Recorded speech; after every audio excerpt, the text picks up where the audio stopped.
In the courtroom, my dad looked proud. The 3 vacation homes in the Florida Keys are ours. My mom smiled. She doesn't deserve a cent. The judge opened my letter, read it, then laughed loudly. He said calmly, "Well, this is interesting." They went pale.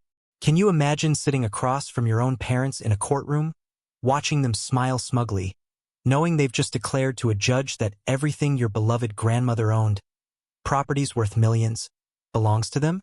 And then they look at you, their own child, and say you deserve absolutely nothing? My heart was pounding, threatening to burst out of my chest, as the judge's fingers broke the seal on an envelope, holding the one piece of evidence that was about to shatter their entire web of lies. Core story. 6 months earlier. I never in a million years thought my life would come to this. It all started when my incredible grandmother, Dorothy, passed away peacefully one rainy Tuesday in March. For 3 exhausting but precious years, I was her primary caregiver. My parents, they lived their comfortable lives in Denver, maybe visiting twice a year, if that, and only calling on holidays. Dorothy practically raised me, especially after my messy divorce 2 years prior. She was 84, sharp as a tack right up until her last week. When the doctor told me she only had days left, I took emergency leave from my job as a pediatric nurse at Jackson Memorial Hospital, staying by her side around the clock. We spent those last hours talking about everything: her life, her regrets, her hopes for my future. The funeral was small, dignified, at Street Mary's in Homestead. I arranged every single detail myself, because my parents claimed they were too grief-stricken to handle it. That should have been my first warning sign. Robert and Patricia, my parents, flew in from Denver the night before the service. They brought with them this slick, expensive-looking attorney, Bradley Hoffman, carrying a polished leather briefcase, wearing a suit that probably cost more than my monthly salary. During the reception, as I was accepting condolences from Dorothy's friends and neighbors, I kept seeing my parents huddled in hushed conversations with their lawyer. They'd glance my way, expressions I couldn't quite read. Something felt off, a cold knot in my stomach, but the haze of grief clouded my judgment. I just assumed they were discussing funeral expenses or something equally mundane. The real shock, the betrayal, came 3 days later. I met them at Dorothy's apartment, expecting to go through her belongings together, to share her precious memories fairly. Instead, Robert walked in with a folder full of legal documents. He flat out announced that Dorothy had left everything to them in her will. "The 3 properties in the Keys belong to your mother and me now," he said, not even bothering to look up from his paperwork. "The house in Key West, the condo in Marathon, and the cottage in Key Largo. All of it." The blood drained from my face. That can't be right, Dad," I stammered, my voice barely a whisper. "Grandma Dorothy always promised those places would be mine someday. She told me dozens of times she wanted me to have them because I was the only one who truly cared about her." Patricia laughed then, a cold, brittle sound that chilled me to the bone. "Your grandmother was getting senile in her final years, Jillian. She said lots of things that didn't make sense. The legal documents are clear. As her son, your father inherited the real estate portfolio. You get her personal belongings and some jewelry. That should be more than enough for someone who only showed up when she needed something." Her accusation hit me like a physical blow. Opportunistic? I had sacrificed my social life, my dating prospects, countless weekends, to care for Dorothy. I drove her to doctor's appointments, managed her medications, held her hand through scary procedures. The suggestion that I was somehow using her, rather than loving her, made my chest tighten with a burning rage I rarely felt. "I want to see the will," I demanded, trying to keep my voice steady. Bradley Hoffman spoke up for the first time, his tone professionally condescending. "Miss Thompson, I understand this is difficult, but the estate documents are private family matters. Your parents have graciously decided to share the inheritance details with you, but they are under no legal obligation to provide copies of confidential paperwork." "She is family too," I protested, looking directly at my father. "I have a right to know what Grandma Dorothy actually wrote." Robert's expression hardened in a way I had rarely seen, even as a child. You have the right to what we choose to give you, Jillian. If you keep pushing this issue, you might find yourself with nothing at all. Dorothy left those properties to us because we are her direct heirs, and because we have the financial stability to maintain them properly. A single nurse living in a rented apartment is hardly equipped to handle 3 luxury vacation homes. The conversation escalated quickly after that. Patricia accused me of trying to manipulate Dorothy during her vulnerable final years.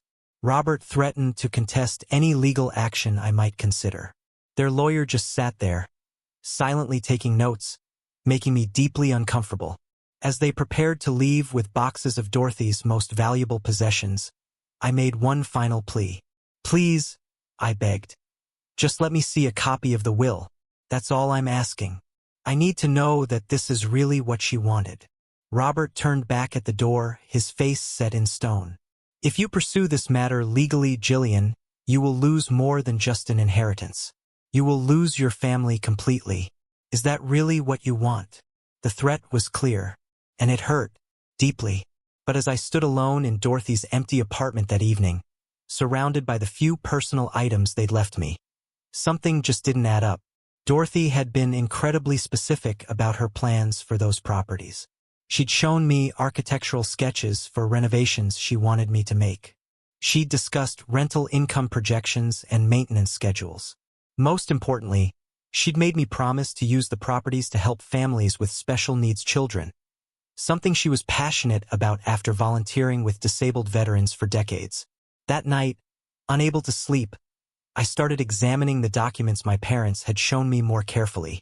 The will was dated just 2 months before Dorothy's death, which felt odd since she'd always been meticulous about keeping her affairs in order. The signature looked off, different from other documents I'd seen her sign over the years. And the witness signatures. I didn't recognize any of the names, despite knowing most of Dorothy's close friends and associates. The more I studied those papers, the more convinced I became.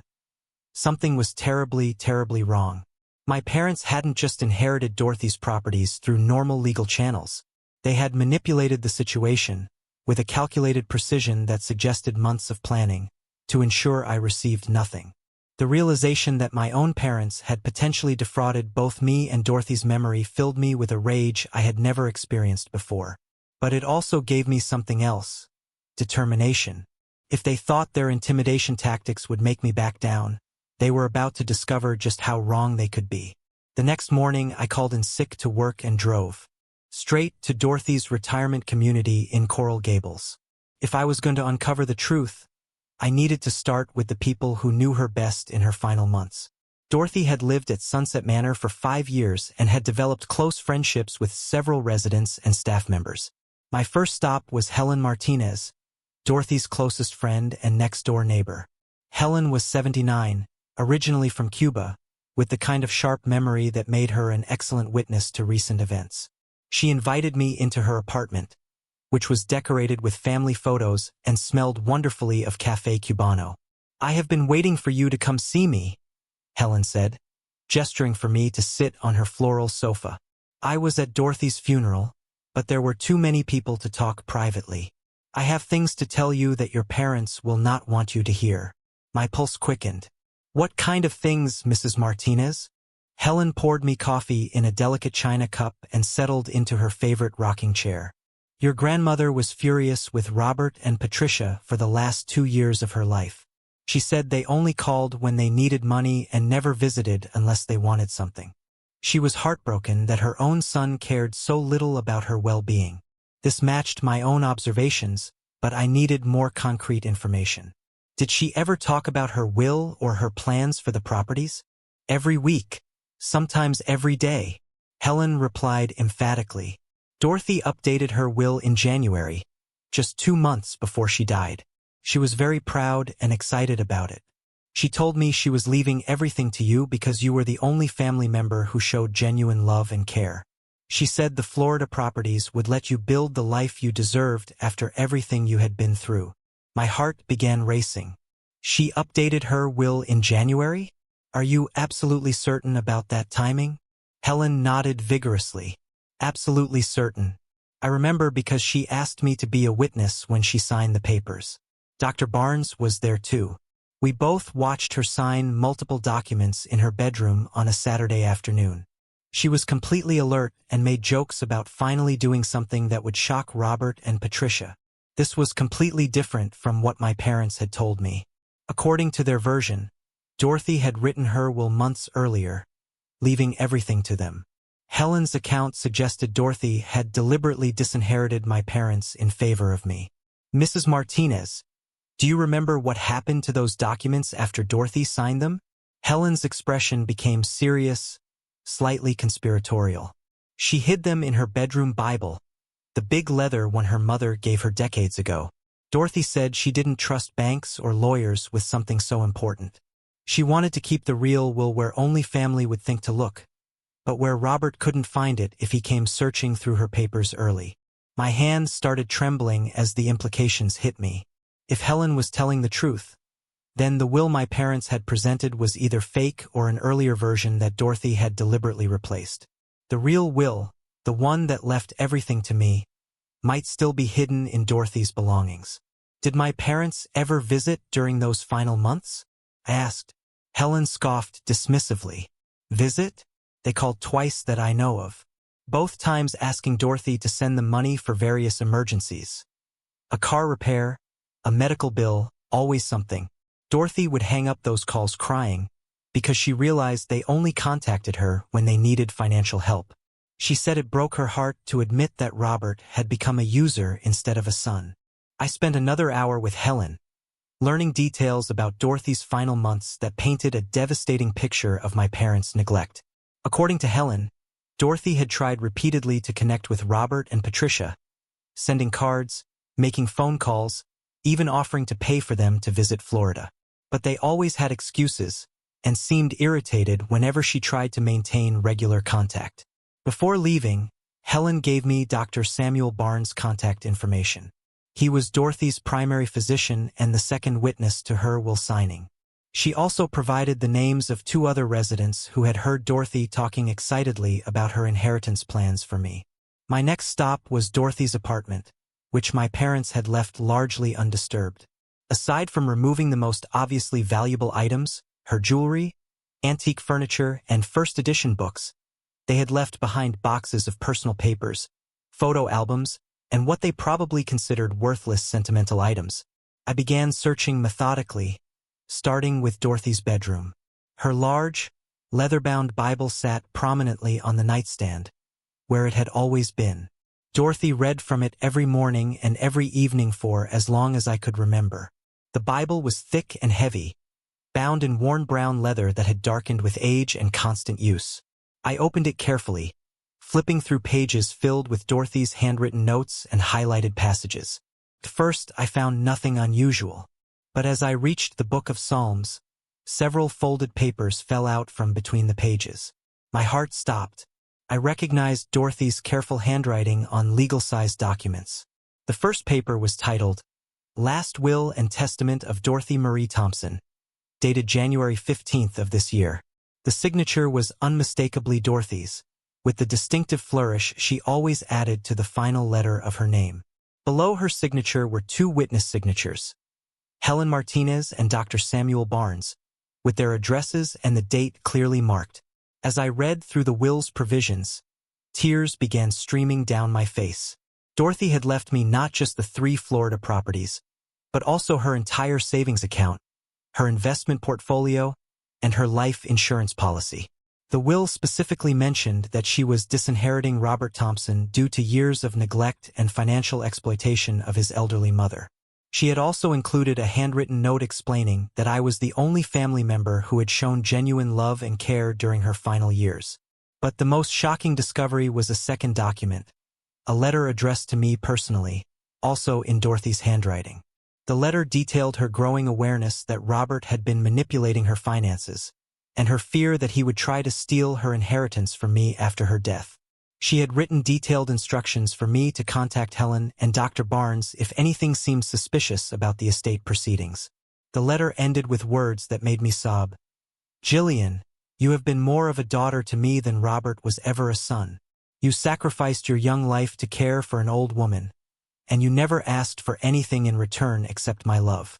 These properties represent my life's work, and I trust you completely to use them wisely and with the same kindness you have always shown me. Do not let Robert and Patricia steal what rightfully belongs to you. Fight for justice, not just for yourself, but for my memory. Sitting alone in Dorothy's bedroom, holding proof that my parents had lied to me and stolen my rightful inheritance, I felt a mixture of vindication and rage that was almost overwhelming. They hadn't just committed fraud, they had betrayed Dorothy's final wishes and tried to gaslight me into believing I was being unreasonable for questioning their story. I carefully photographed every page of the Real will and Dorothy's letter with my phone, then placed the original documents in a manila envelope for safekeeping. I also gathered several other papers that showed Dorothy's mental sharpness in her final weeks, including handwritten grocery lists, appointment reminders, and correspondence. Before leaving the apartment, I called Dr. Barnes and scheduled an appointment for the following day. I also researched estate attorneys in the Miami area, looking specifically for someone with experience in inheritance fraud cases. My parents thought they had executed the perfect crime, but they had underestimated both Dorothy's foresight and my determination to honor her wishes. As I drove home that evening, I realized this was about much more than money or property. This was about justice for Dorothy's memory and accountability for my parents' unconscionable behavior. They had manipulated an elderly woman, stolen from her estate, and tried to intimidate me into silence. Now they were about to discover that their daughter was not as weak or naive as they believed. The real battle was just beginning, but for the first time since Dorothy's funeral, I felt hopeful. Truth has a way of surfacing eventually, and I was going to make sure that Dorothy's final wishes were honored exactly as she had intended. The next morning, I met with Dr. Samuel Barnes at his medical office in South Miami. Dr. Barnes was a soft-spoken man in his 60s who had been Dorothy's physician for over 8 years. He remembered her fondly and was visibly upset when I explained what my parents had done. Your grandmother was one of my most mentally sharp patients right up until her final week, Dr. Barnes told me, reviewing Dorothy's medical records. She had no signs of dementia, confusion, or cognitive decline. In fact, she was more alert and engaged than many patients half her age. The will signing I witnessed was completely legitimate.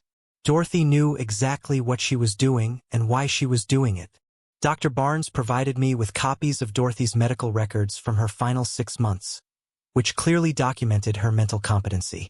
He also wrote a formal letter stating his professional opinion that Dorothy had been fully capable of making legal decisions when she signed the will in January. I should mention something else, Dr. Barnes added hesitantly. About 3 months ago, your father called my office asking detailed questions about your grandmother's mental state. He wanted to know if I thought she was becoming confused or if her judgment might be impaired. He paused, looking me directly in the eye. I told him absolutely not, that she was as sharp as ever. He seemed disappointed by that answer. This revelation sent chills down my spine.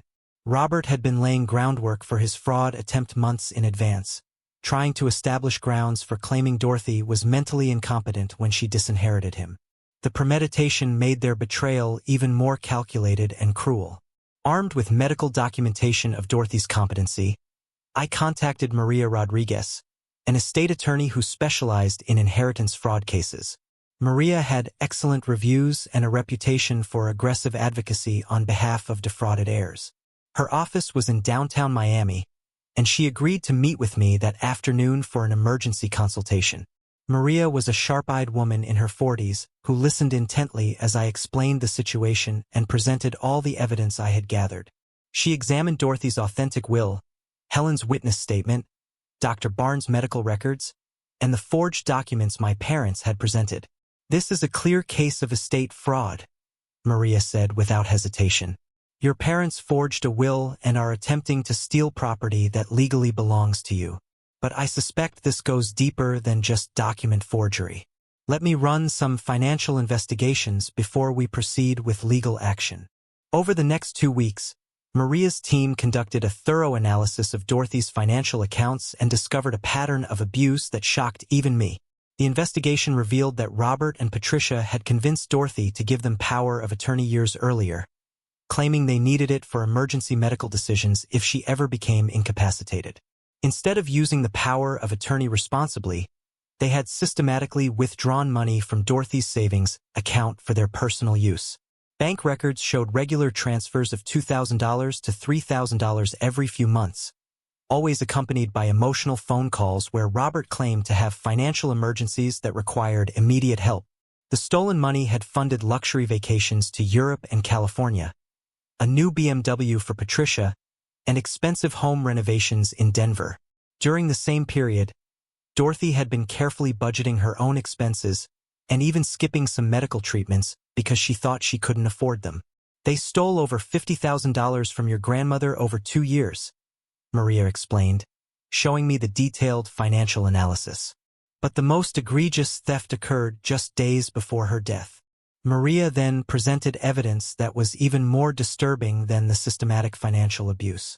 3 days before Dorothy died, while she was heavily medicated and barely conscious in the hospital, Robert had somehow convinced her to sign documents changing her life insurance beneficiary from me to him.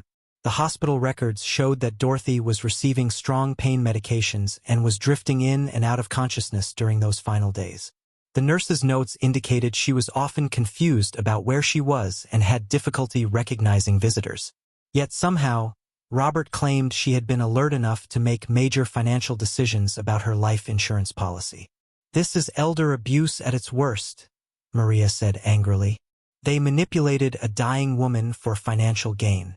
We are not just talking about estate fraud anymore. This involves multiple felonies, including forgery, theft, elder abuse, and exploitation of a vulnerable adult." The life insurance policy was worth $125,000 and had originally been designated for me to help cover educational expenses if I decided to pursue advanced nursing degrees. Dorothy had specifically explained this to me several times, saying she wanted to support my career development even after she was gone. Maria also discovered that my parents had been pressuring Dorothy to take out a reverse mortgage on her homestead apartment, which would have given them access to even more of her equity. Fortunately, Dorothy had refused that manipulation, but the attempts showed the breadth of their financial predation. "We need to file a comprehensive lawsuit immediately," Maria advised. "Every day that passes gives them more time to hide assets or dispose of evidence. I am also going to recommend that we refer this case to the Miami-Dade State Attorney's Office for criminal prosecution." As Maria's team prepared our legal documents, I struggled with the emotional reality of what we were uncovering. These weren't strangers who had victimized Dorothy. These were her own son and daughter-in-law, who had systematically abused her trust and stolen from her estate. The betrayal felt personal to me as well, since I had spent 3 years caring for Dorothy while they were actively plotting to steal her money. The hardest part was realizing how alone and vulnerable Dorothy must have felt during her final months. She had reached out repeatedly to Robert and Patricia, hoping for genuine connection and family support. Instead, they had seen her advancing age as an opportunity for financial exploitation. Every phone call, every request for a visit, every expression of love from Dorothy had been met with calculated manipulation designed to maximize their eventual inheritance. But Dorothy had been smarter than they realized. Her decision to hide the real will in her Bible and to document their abuse in her personal letter showed that she understood exactly what was happening. She had protected my inheritance and provided me with the evidence needed to expose their fraud. 2 days before we filed the lawsuit, I made one final attempt to resolve things privately.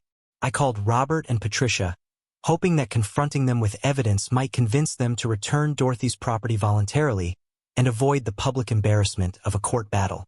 Robert's response was immediate and chillingly threatening. "You are making a huge mistake, Jillian. If you pursue this, I will make sure everyone knows what kind of person you really are. I will destroy your nursing career and your reputation in this community. You will lose everything, including any chance of having a relationship with your family." His threats only strengthened my resolve. Dorothy had entrusted me with seeking justice, and I wasn't going to let intimidation tactics stop me from honoring her final wishes. Maria filed our lawsuit the next morning, and we also submitted a formal complaint to the state attorney's office requesting criminal charges. The legal papers detailed every aspect of my parents' fraud and abuse, including a timeline, documentation, financial records, medical evidence, and witness statements. We requested the return of all property, full restitution for stolen funds, punitive damages, and criminal prosecution for their felony actions. When the sheriff served Robert and Patricia with the lawsuit papers at their Denver home, they immediately hired Bradley Hoffman to represent them in civil court. But their criminal exposure was far more serious than they realized, and no amount of expensive legal representation could erase the evidence of their systematic elder abuse and estate fraud. As I prepared for what would likely be months of legal battles, I found strength in remembering Dorothy's words, "Fight for justice, not just for yourself, but for my memory." This was no longer about inheritance or money. This was about holding accountable people who had preyed on an elderly woman's love and trust for their own selfish gain. The truth was finally going to come out, and Robert and Patricia were about to face consequences for their cruelty and greed. Before our court date, I decided to make one final attempt to resolve this situation without the public humiliation of a trial. Despite Maria's advice to avoid direct contact with my parents, I felt I owed it to Dorothy's memory to give Robert and Patricia one last chance to do the right thing voluntarily. I flew to Denver on a Thursday morning in June and drove my rental car to their upscale neighborhood in Cherry Creek. Their house was larger than I remembered, with a perfectly manicured lawn and expensive landscaping that clearly cost more than Dorothy's annual living expenses. The new BMW that Patricia had bought with Dorothy's stolen money sat prominently in the driveway. Robert answered the door wearing a golf outfit that probably cost more than most people spend on clothes in 6 months. His expression shifted from surprise to outright anger when he saw me standing on his doorstep. "What are you doing here, Jillian? I thought I made it clear that you were not welcome in this family anymore."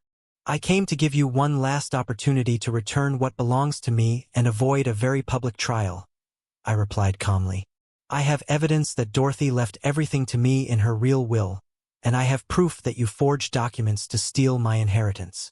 Robert stepped outside and closed the door behind him, clearly not wanting Patricia to hear our conversation. "You don't know what you're talking about." Dorothy was confused in her final months.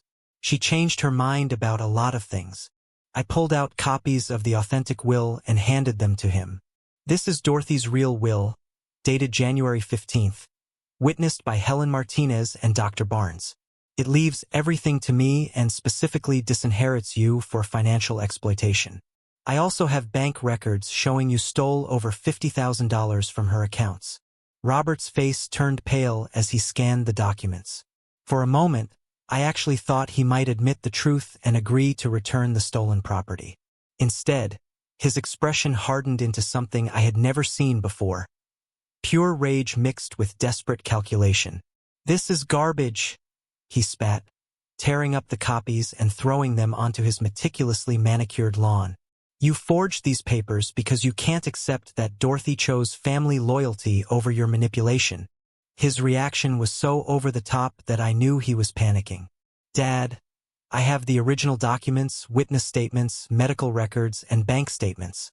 Tearing up copies doesn't change the evidence." "Evidence of what?" "Your ability to forge documents and coach elderly people to lie for you." Robert's voice was rising to a shout. "You think because you spent a few years playing nurse to an old woman that you deserve to inherit property worth millions of dollars? You are delusional." At that moment, Patricia appeared in the doorway, drawn by the sound of our argument.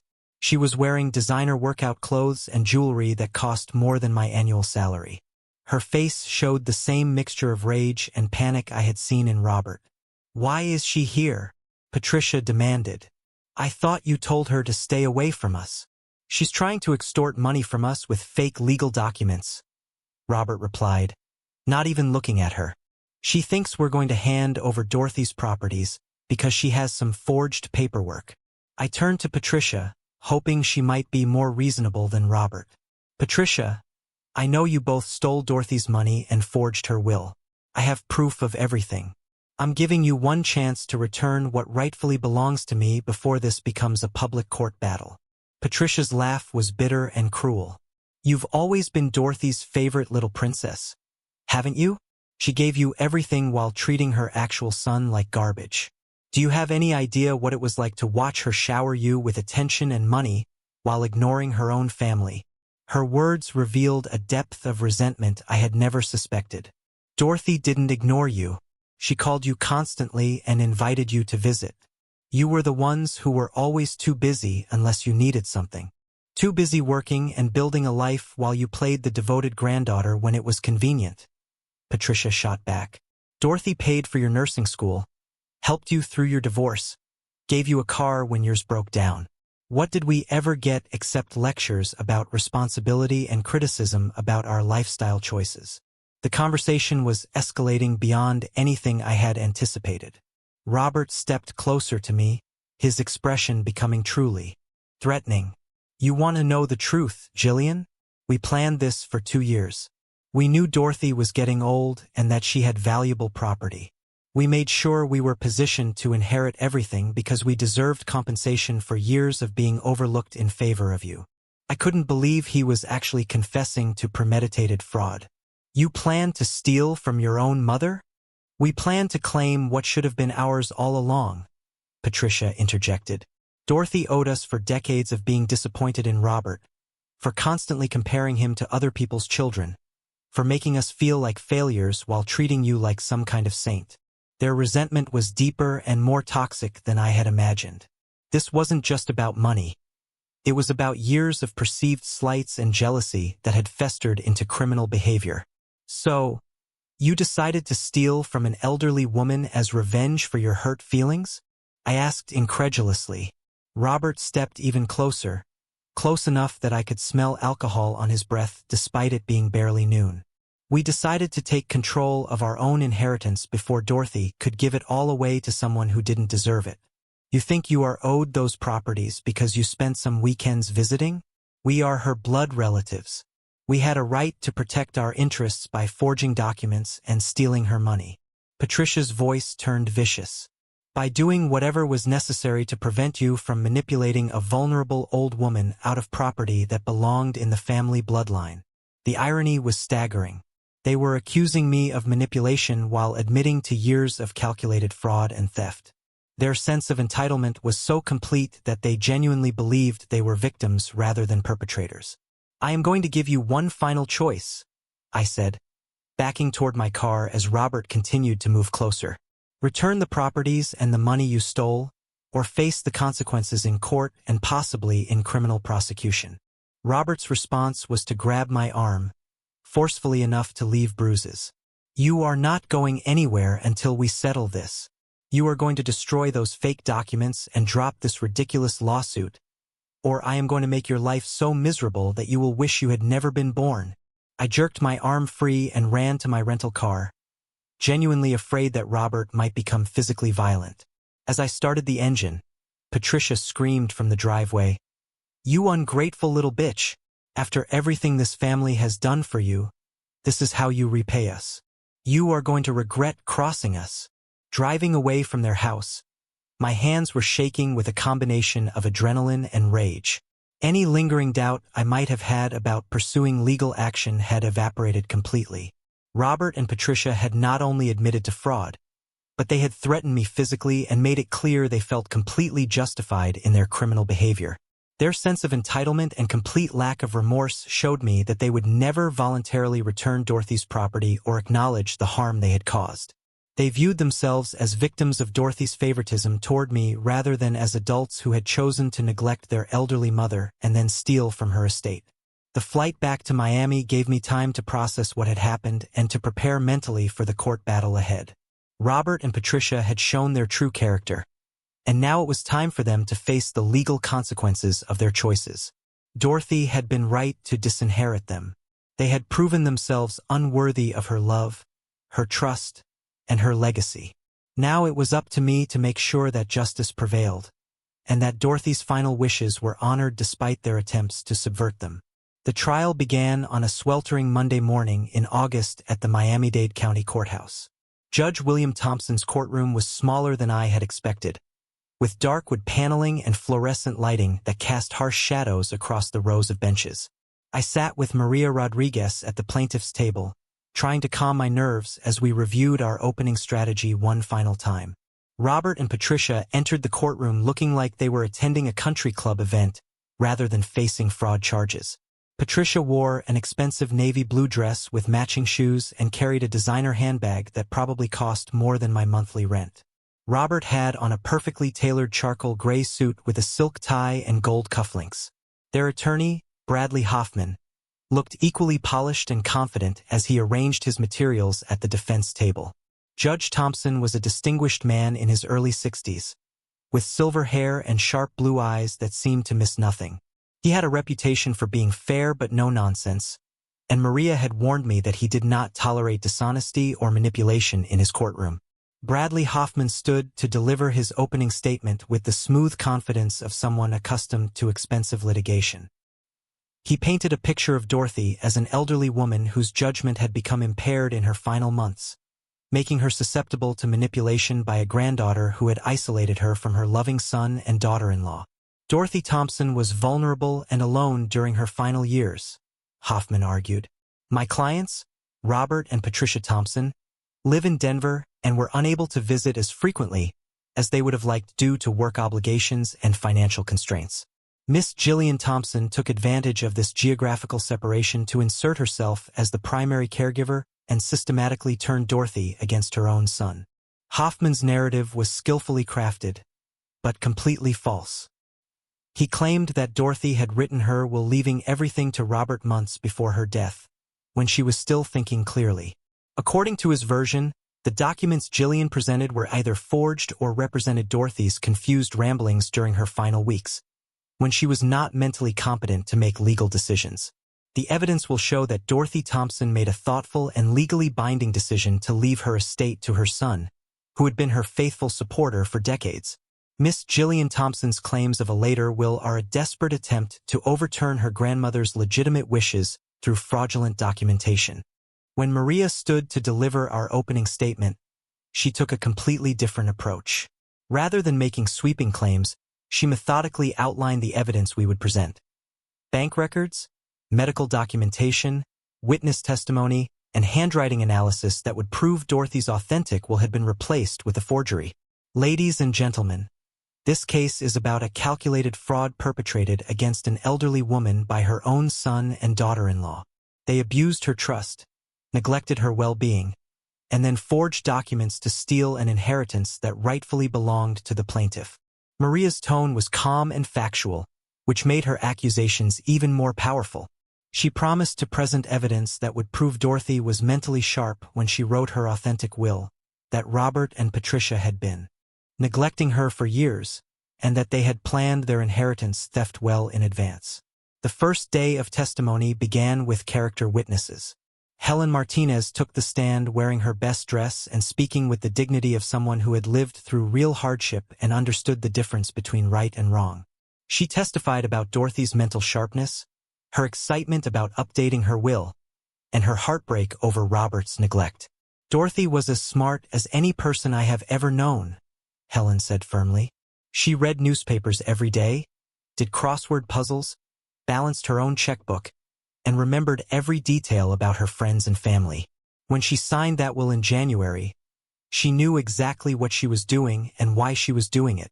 Bradley Hoffman tried to undermine Helen's testimony by suggesting she was motivated by friendship loyalty rather than objective truth. But Helen's responses were so sincere and specific that even he seemed uncomfortable attacking an elderly woman who was clearly telling the truth. Dr. Barnes testified next, presenting Dorothy's medical records and his professional assessment of her cognitive abilities. His testimony was particularly damaging to my parents' case because it provided clinical documentation that Dorothy had no signs of dementia or mental impairment during the time period when they claimed she was confused. In my professional opinion, Dorothy Thompson was fully capable of making legal decisions right up until her final week of life, Dr. Barnes stated clearly. She had no cognitive decline, no confusion, and no signs of the mental impairment that would be necessary to claim she lacked testamentary capacity. When Hoffman cross-examined Dr. Barnes, he tried to suggest that elderly patients could have good days and bad days that might not be captured in medical records. But Dr. Barnes was prepared for this attack and referenced specific examples of Dorothy's mental acuity from multiple appointments during her final months. The afternoon session focused on financial evidence. Maria presented bank records showing the systematic theft of Dorothy's money by Robert and Patricia over a 2-year period. The pattern was so clear and documented so thoroughly that even Hoffman seemed surprised by the extent of their financial abuse. These transfers were not gifts or legitimate financial assistance, Maria explained to the judge. These were unauthorized withdrawals made possible by a power of attorney that was obtained through false pretenses and then abused for personal enrichment. The most dramatic moment of the first day came when Maria presented evidence about the life insurance policy change that Robert had convinced Dorothy to sign during her final days in the hospital. The medical records showed Dorothy was heavily sedated and barely conscious when those papers were signed.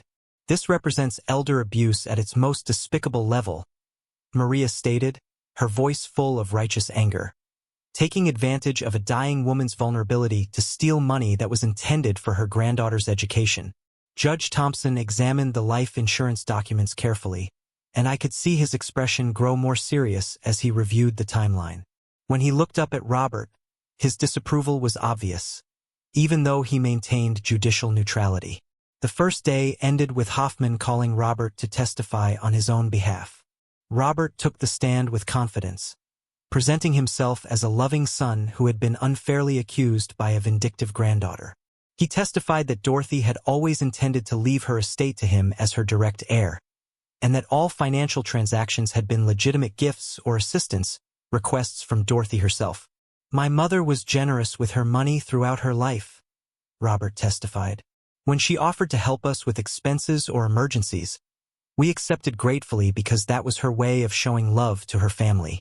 Robert's testimony was smooth and well-rehearsed, but Maria was prepared for his lies. When she cross-examined him, she began by asking simple questions about his visits to Dorothy and his phone calls with her during her final year. How many times did you visit your mother in Florida during her final year of life? Robert hesitated, clearly not expecting such a direct question. Several times. I cannot give you exact dates without checking my calendar. Maria presented airline records that she had subpoenaed. According to these records, you flew to Florida exactly twice in the year before your mother's death. Both visits lasted less than 48 hours. Is that your definition of being a loving and attentive son? The courtroom was silent as Robert struggled to explain why he had visited his dying mother only twice while I was providing daily care. His answers became defensive and contradictory, making him look exactly like what he was, a neglectful son who was lying to justify stealing his mother's money. But the real shock came when Judge Thompson interrupted the cross-examination with an unexpected question.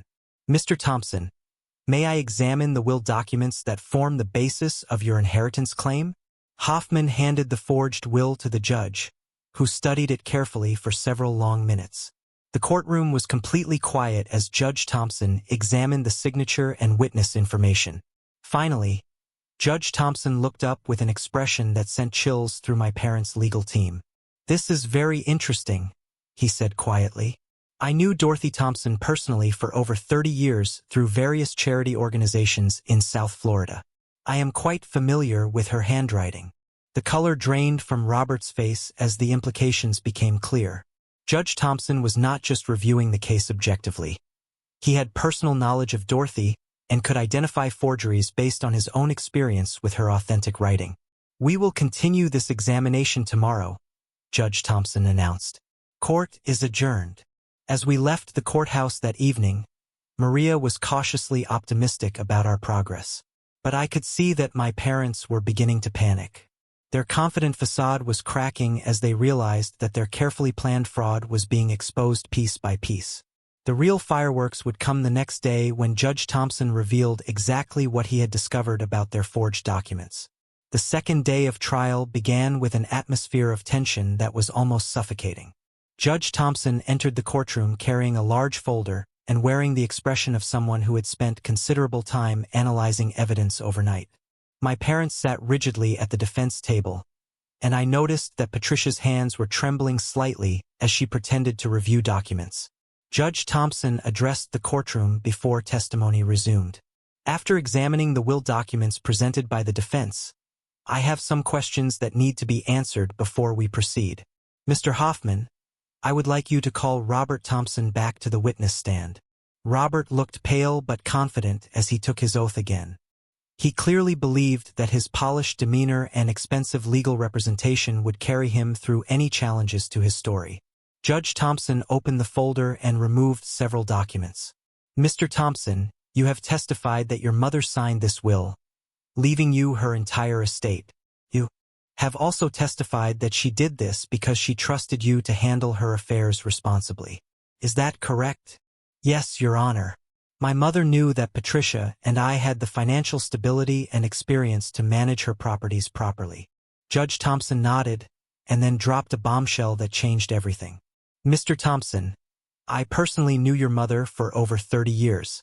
We served together on the board of the Veteran Support Foundation, and I was familiar with her handwriting from countless documents she signed during that time. The signature on this will is not your mother's authentic signature. The courtroom erupted in whispers and gasps. Bradley Hoffman looked like he had been hit by a truck, while Robert's face went completely white. Your Honor, Hoffman protested. While we respect your personal relationship with Mrs. Thompson, handwriting analysis should be conducted by professional experts rather than personal observation. Judge Thompson's expression was stern. Mr. Hoffman, I am not making a legal ruling based on personal observation. I ordered professional handwriting analysis last night, and the results confirmed that this signature was forged. The authentic signature shows completely different pen pressure, letter formation, and stroke patterns than your client's document. Maria had arranged for handwriting analysis as part of our case preparation, but having Judge Thompson independently reach the same conclusion was devastating for my parents' defense. Furthermore, Judge Thompson continued, I have some questions about witness signatures on this document. Mr. Thompson, can you tell me who witnessed your mother signing this will? Robert consulted with his attorney before answering. 2 of my mother's neighbors at the retirement community. I believe their names are listed on the document. Judge Thompson examined the will again. The witnesses listed are James Mitchell and Sarah Williams. My staff contacted the Sunset Manor retirement community this morning. There has never been a resident named James Mitchell at that facility. Sarah Williams moved to Ohio 18 months ago and has been contacted by investigators.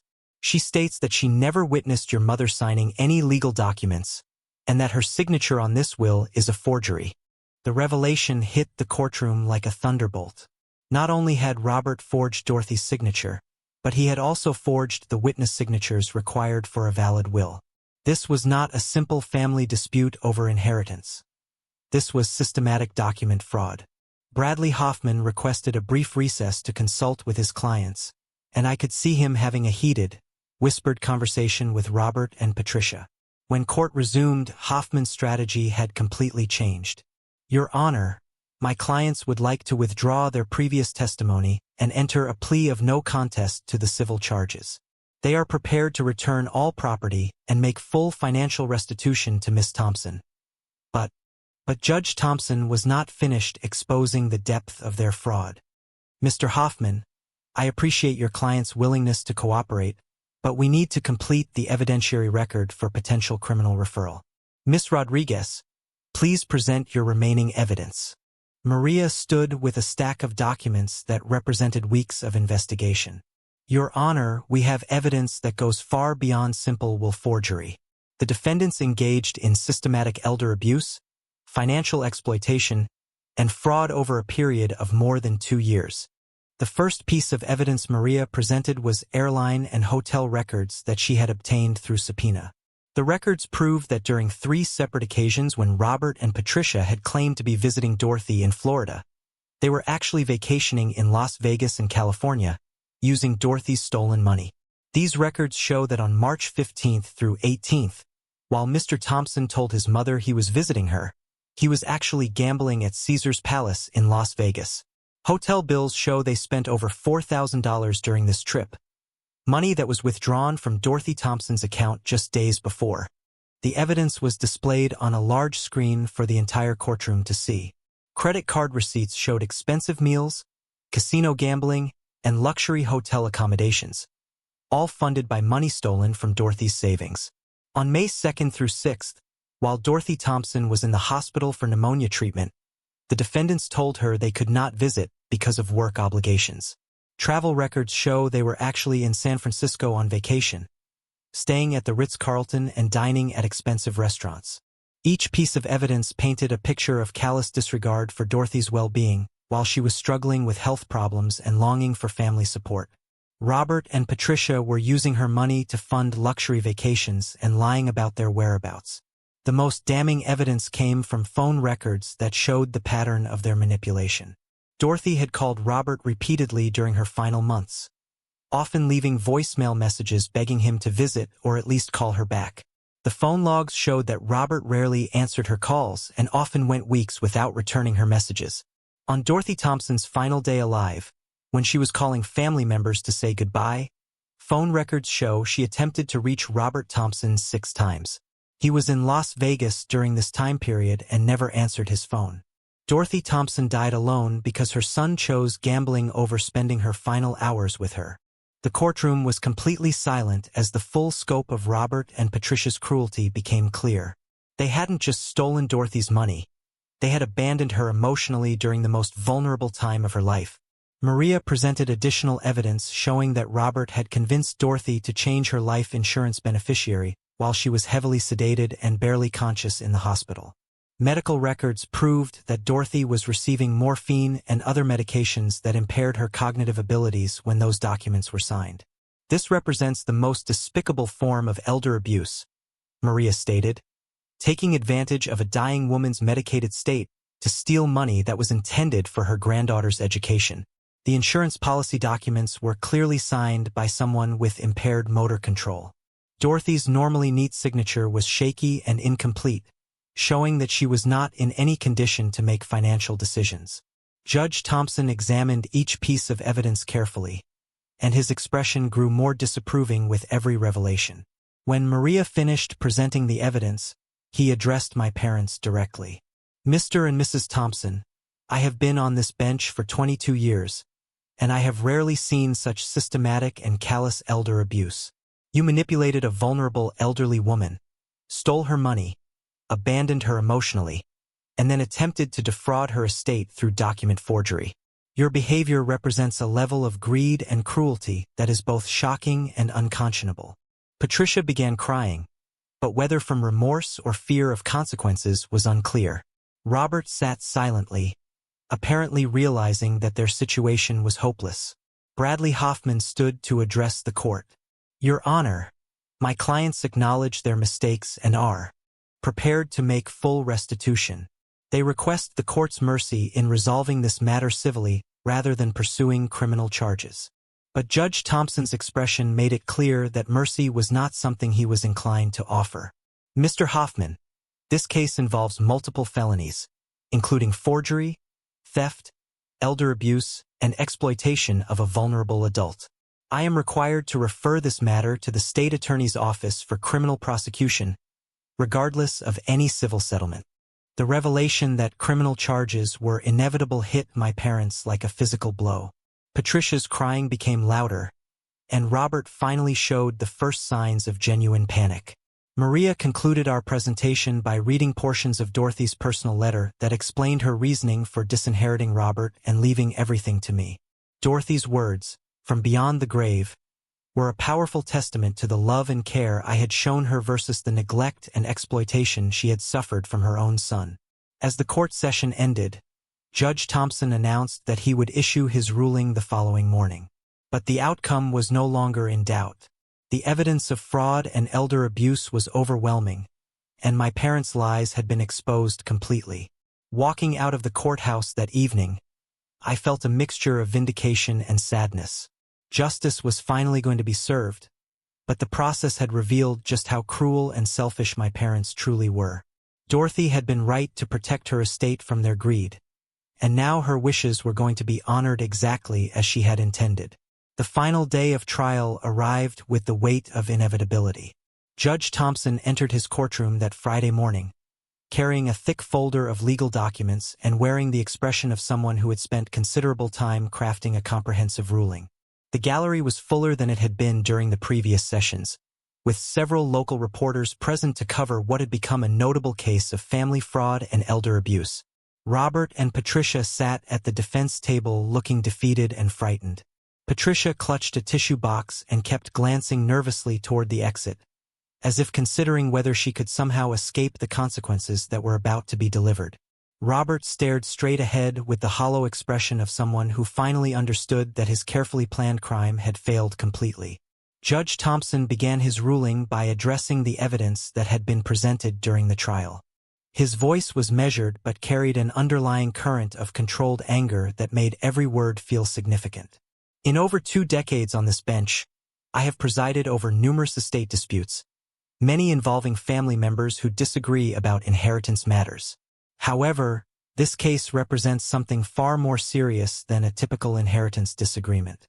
The evidence presented in this courtroom reveals a pattern of elder abuse, financial exploitation, and systematic fraud that shocks the conscience. Judge Thompson methodically reviewed each aspect of the case, starting with the forged will and the fake witness signatures. He explained that professional handwriting analysis had confirmed that Dorothy's signature was forged, and that the witnesses listed on the document had either never existed or never been present when the supposed will was signed. The defendants engaged in sophisticated document forgery in an attempt to steal property worth over $2 million from the rightful heir. This was not a spontaneous crime of opportunity, but rather a premeditated fraud that required months of planning and preparation. The judge then addressed the financial abuse that Robert and Patricia had perpetrated against Dorothy during her final years. He noted that the systematic theft of over $50,000 from Dorothy's accounts represented a violation of the trust she had placed in them when granting power of attorney privileges. Dorothy Thompson gave her son power of attorney, believing that he would use this authority to protect her interests if she became unable to manage her own affairs. Instead, Robert Thompson used this power to systematically steal money from his elderly mother for luxury vacations, expensive purchases, and personal enrichment. This represents a profound betrayal of fiduciary duty and constitutes criminal elder abuse. Judge Thompson's analysis of the life insurance manipulation was particularly scathing. He noted that convincing a heavily medicated, dying woman to change her beneficiary designations represented exploitation of a vulnerable adult at the most despicable level. The evidence shows that Dorothy Thompson was receiving powerful pain medications and was drifting in and out of consciousness when Robert Thompson convinced her to sign documents changing her life insurance beneficiary. Medical records clearly indicate that Dorothy was not in any condition to make informed financial decisions during this time period. This behavior represents elder abuse of the most callous and unconscionable nature.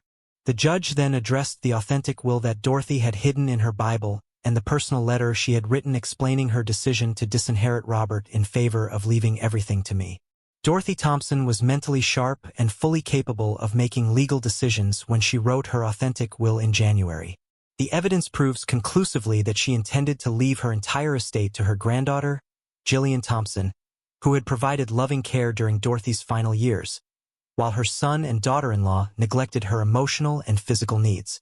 Judge Thompson's ruling was comprehensive and unambiguous.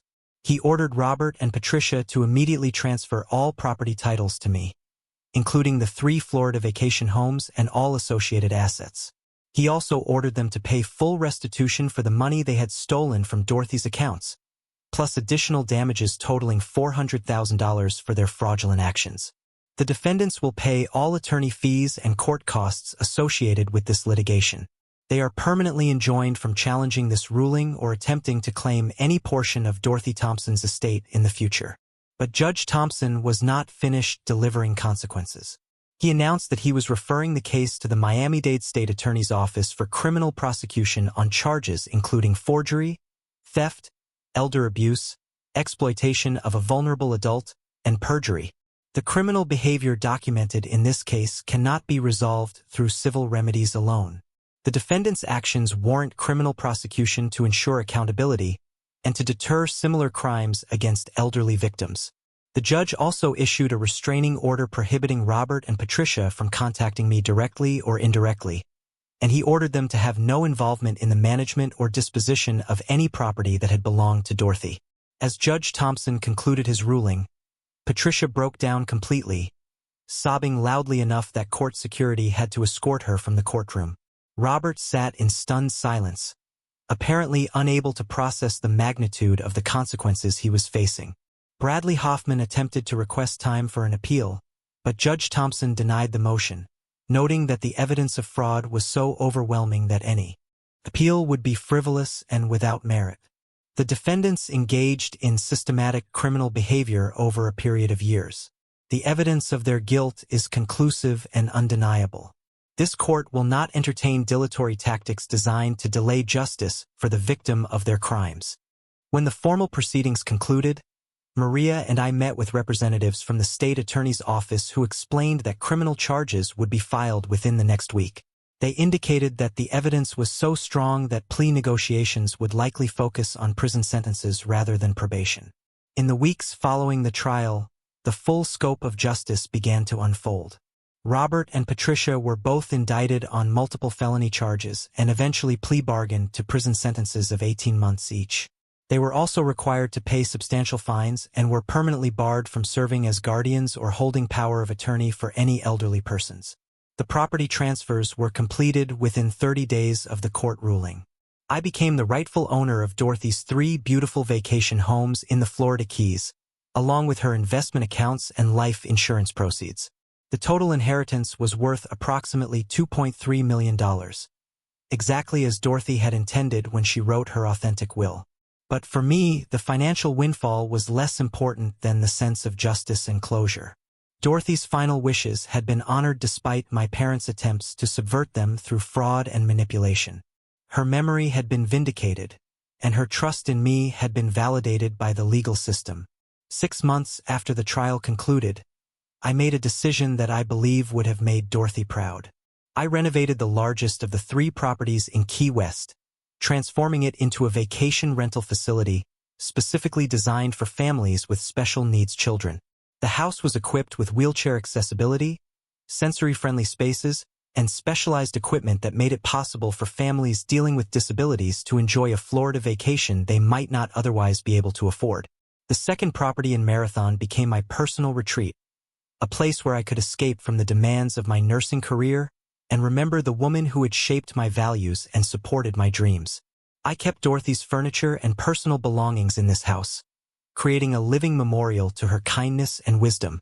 The third property in Key Largo was sold, and the proceeds were used to establish the Dorothy Thompson Scholarship Fund for nursing students from low-income families. The scholarship provided full tuition assistance for students who demonstrated both academic excellence and a commitment to serving vulnerable populations. Dorothy's investment accounts and life insurance proceeds allowed me to expand these charitable activities and to pursue advanced degrees in pediatric nursing without financial stress. Every decision I made about using Dorothy's inheritance was guided by the values she had taught me: compassion, service to others, and the responsibility to use privilege for the benefit of those who were less fortunate. 1 year after the trial, while organizing Dorothy's personal papers, I discovered a final letter that she had hidden in a different part of her Bible. The letter was addressed to me and dated just 1 week before her death. In it, Dorothy expressed complete confidence that I would always make the right choices about how to use whatever inheritance she left me. "Jillian," she wrote in her careful handwriting, "I know that you will honor my memory, not through how much money you inherit, but through how you use whatever resources I am able to leave you. You have already shown me more love and care than I had any right to expect, and I trust completely that you will continue to make choices that reflect the values we have shared together. Use these properties and this money to build the life you deserve. But never forget that the greatest inheritance I can give you is the knowledge that you are loved unconditionally, and that you have the strength to overcome any challenge that life presents to you." Dorothy's letter ended with the words that became my guiding principle: "Stand up for what is right, not because it is easy, but because justice and truth matter more than comfort or convenience. The people who try to silence you through intimidation or manipulation are afraid of your strength. Never let their fear prevent you from doing what you know is correct." Reading those words 1 year later, I realized that Dorothy had known exactly what would happen after her death. She had anticipated that Robert and Patricia would try to steal her inheritance, and she had prepared me emotionally and practically to fight for justice. Her decision to hide the authentic will and to document their abuse had given me the tools I needed to expose their fraud and reclaim what rightfully belonged to me. The experience taught me that family is defined not by blood relationships, but by genuine love, care, and mutual support. Robert and Patricia had shared DNA with Dorothy, but they had never shown her the respect, affection, and attention that defines true family bonds. Their sense of entitlement to her property was based on genetics rather than relationship, and their willingness to steal from her proved that they had never understood what family actually means. In contrast, Dorothy and I had built a relationship based on mutual love, shared values, and genuine care for each other's well-being. The inheritance she left me was not just financial. It was also emotional and spiritual. She had taught me to stand up for justice, to care for vulnerable people, and to use whatever resources I had to make the world a little bit better. Today, as I watch families with special needs children enjoying vacations at Dorothy's Key West property, I know that her legacy is being honored in exactly the way she would have wanted. The scholarship recipients who are pursuing nursing careers with financial support from her estate are carrying forward her commitment to service and compassion. Sometimes I receive updates about Robert and Patricia through mutual acquaintances. They served their prison sentences and were released with probation restrictions and massive debt from legal fees and restitution payments. Their comfortable lifestyle in Denver is gone, and they struggle financially while dealing with the social shame of their criminal convictions. I feel no satisfaction from their suffering, but I also feel no sympathy. They made choices that hurt a vulnerable elderly woman who loved them unconditionally. They chose greed over family, deception over honesty, and cruelty over compassion. The consequences they face are the natural result of their own actions. The greatest lesson I learned from this experience is that truth and justice do eventually prevail, but only if someone is willing to fight for them. Dorothy trusted me to seek justice, not just for my own sake, but for the sake of her memory and values. Standing up to intimidation and fraud was difficult and emotionally painful, but it was also necessary and ultimately rewarding. Dorothy's inheritance gave me financial security, but more importantly, it gave me a deeper understanding of my own strength and values. I learned that I was capable of fighting for what was right, even when facing opposition from people I had once trusted and loved.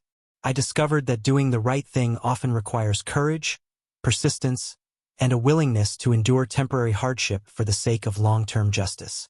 As I continue my nursing career and manage Dorothy's charitable legacy, I carry with me the knowledge that she believed in my character and trusted me completely with her life's work.